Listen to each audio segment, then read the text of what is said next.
जो अग्निवीर वाली नौकरी है सभापति महोदया, कोई भी नौजवान जो फौज के लिए तैयारी करता है वो कभी स्वीकार नहीं कर सकता। जब पहली बार ये स्कीम आई थी अग्निवीर, उस समय बड़े बड़े उद्योगपतियों से ट्वीट कराया गया था कि अग्निवीर से अच्छी कोई योजना नहीं है, इनको हम नौकरी दे देंगे, हम अपने यहां रख लेंगे।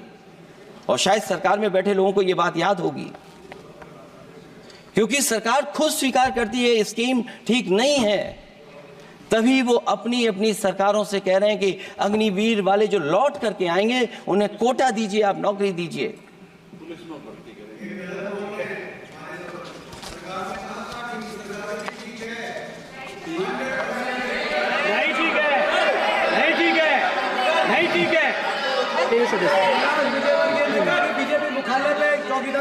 सभापति महोदया, मैं बैठ जाता हूं, आप खड़े होकर के कह दीजिए अग्निवीर व्यवस्था अच्छी है। मैं इस सभा में खड़े होकर कहता हूं, उस राज्य से आता हूं, हिमाचल प्रदेश से, जिसने पहला परमवीर चक्र विजेता मेजर सोमनाथ शर्मा दिए। कारगिल के युद्ध में सबसे ज्यादा शहीद होने वाले हिमाचल प्रदेश के वीर नौजवान थे। 4 परमवीर चक्र विजेता हुए, उसमें से 2 कैप्टन विक्रम बत्रा और सूबेदार संजय कुमार हिमाचल प्रदेश से हुए। और मैं कहता हूं, जी हां, जो लंबे समय से मांग थी 1 रैंक 1 पेंशन की किसी सरकार ने पूरी नहीं की, वो नरेंद्र मोदी जी की सरकार ने यहां पर पूरी की है। और मैं एक बात और कहता हूं, अखिलेश यादव जी सुन ले, अग्निवीर में 100% एम्प्लॉयमेंट की गारंटी है और रहेगी। माननीय सदस्य साहब अपनी बात। सभापति महोदया, जो मैंने बहुत छोटा सवाल पूछा था, मैं दूसरी बात कहता हूं, अगर ये जो बात आप कह रहे हो, तो आपको जरूरत क्यों पड़ रही कि आपको उत्तर प्रदेश में और प्रदेशों में कोटा देना पड़ रहा है 10%? सभापति महोदया, सभापति महोदय, सभापति महोदय, सभापति महोदय, जहां तक परमवीर, रुक जाइए,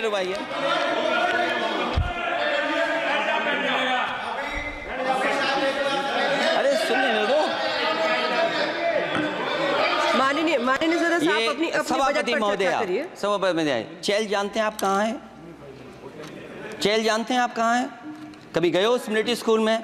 मैं खुद मिलिट्री स्कूल का पढ़ा हूं। और आप परमवीर चक्र की बात कर रहे हो, तो हम भी तमाम नाम गिना सकते हैं। माननीय सदस्य से मैं आग्रह कर रही हूं, आपस में चर्चा न करें। सभापति महोदया, ये सभापति महोदया, जी 1 मिनट से भी कम, मैं आपके सामने कहना चाहता हूं, ये तो केवल मिलिट्री स्कूल गए हैं। मैं आज भी टेरिटोरियल आर्मी के 124 रेजिमेंट में कैप्टन के रैंक पे अपनी सेवाएं दे रहा हूं। अखिलेश जी, केवल ज्ञान मत बांटिए, राहुल गांधी जी के साथ बैठकर अब वहां बुलाने का झूठ बोलने की आपको आदत पड़ गई। प्लीज बैठिए, प्लीज। माननीय सदस्य से मैं आग्रह कर रही हूं, आप अपनी बजट पर चर्चा करें। सभापति महोदय, आपका समय पूरा हो गया है, मैं प्लीज कंप्लीट करिए। सभापति महोदय, मैं इसलिए नहीं कह रहा, मैं क्या बात कहना चाहता हूं, शायद मंत्री जी नहीं रहे इसलिए तकलीफ परेशानी ज्यादा है। और आप, अरे हमारा दर्द नहीं समझोगे, हम आपका दर्द चेहरे से पढ़ते हैं। अच्छा, दर्द मैं बताता हूं, माननीय सदस्यों से मैं आग्रह कर रही हूं, सभापति महोदय, दर्द मैं बताता हूं, बजट पर चर्चा करिए। प्लीज बजट पर सभापति जी, दर्द मैं बताता हूं, देखिए दर्द बात पहुंचेगी कि नहीं पहुंचेगी। सभापति महोदया, उत्तर प्रदेश से जब से हारे हैं तब से कोई नमस्कार नहीं कर रहा है, तकलीफ वो है आपको।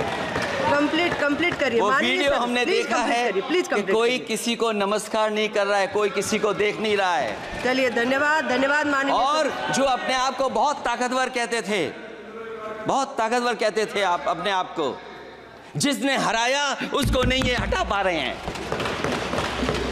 अब बात समझ में नहीं आई ना? माननीय जिसने हराया उसको नहीं हटा पा रहे। और अगर सभापति महोदय, अग्निवीर व्यवस्था समाजवादी लोग स्वीकार ही नहीं कर सकते। आप बजट पर पूरी अपनी बात रखिए। सभापति महोदय, अग्निवीर स्वीकार नहीं कर सकते। आप अपनी जब भी चर्चा हम रखिए, सत्ता में आएंगे, 1 साल 2 साल, ये ये चलने वाली सरकार नहीं है, गिरने वाली सरकार है, याद रखना आप। माननीय सदस्य, और देखिए, आप क्यों नहीं समझ रहे हो, साइकिल हमारा चुनाव चिन्ह है, साइकिल ही आपको सरकार चलवा रही है। जिस दिन साइकिल हट गई, आप कहाँ बैठे मिलोगे? और दूसरे हमारे साथी हैं जो हमें लेकर के यहाँ लाए थे। माननीय सदस्य से मैं आग्रह कर रही हूँ, कंप्लीट करिए। सभापति महोदय, मैं दो तीन बातें कहता हूँ यूपी को लेकर के मैं मांग करता हूँ। कंप्लीट करिए आप। सभापति महोदय, चंबल एक्सप्रेसवे बनना चाहिए, क्योंकि देश का सबसे बड़ा एक्सप्रेसवे जो 1 लाख करोड़ का बना है वो दिल्ली मुंबई से है। और यूपी को क्यों नहीं जोड़ रहे हैं आप? गंगा को लेकर के सब चिंतित हैं। गंगा की सफाई अभी नहीं हुई है। जो बजट गया पता नहीं कहाँ चला गया, किसी को नहीं पता। जैसे पानी बहा वैसे ही बजट भी चला गया। दूसरा, क्योंकि मंत्री जी बैठे हैं, वो जानते होंगे मंत्री जी कि देश की सबसे अच्छी लाइन सफारी बनी है इटावा में, और उस लाइन सफारी को बनाने में हम लोगों को बहुत समय लगा, क्योंकि एक लाइन सफारी, एनिमल सफारी अगर बननी हो, उसको बनाने में बहुत टाइम लगता है, बहुत जगह से परमिशंस लेनी पड़ती हैं। हम लोगों को परमिशंस नहीं मिली, और क्योंकि वो प्रोजेक्ट अच्छा है, एशियाटिक लाइन्स की ब्रीडिंग शुरू हो गई वहाँ पर। ये सरकार इसलिए नहीं शुरू करना चाहती है क्योंकि वो समाजवादियों ने बनाई है। पहली बार देश में एशियाटिक लाइन्स पैदा हो रहे हैं। नहीं, वहाँ पर इटावा में पहली बार हो रहे हैं, और वो इसलिए नहीं शुरू कर रहे हैं। और वो शेर मैं बता दूं आपको, शेर आया था कि कोई और आया था, वो कहानी मैं नहीं पढ़ूंगा यहाँ पर,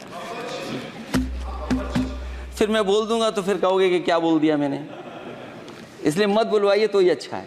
कि कुछ तो धन्यवाद माननीय सदस्य, धन्यवाद। कुछ मत बुलवाइए मुझसे। सभापति महोदय, मैं ये कहना चाहता हूँ कि लाइन सफारी, एनिमल सफारी उस क्षेत्र की, यूपी की प्राइड है वो, कि पहली बार ब्रीडिंग सेंटर एशियाटिक वहाँ पर बन गया है। दिल्ली की सरकार और यूपी की सरकार मिलकर के उसको शुरू नहीं होने दे रही है। मुझे उम्मीद है कि उसको शुरू करवा देंगे आप। और आखिरी में मैं कहता हूँ, चलते चलते आप 2 लाइनें कहता हूँ, बुनियाद को नकार कर जो इमारतें उठाएंगे, हम भी देखते हैं वो किस मंजिल तक जाएंगे। धन्यवाद। बहुत बहुत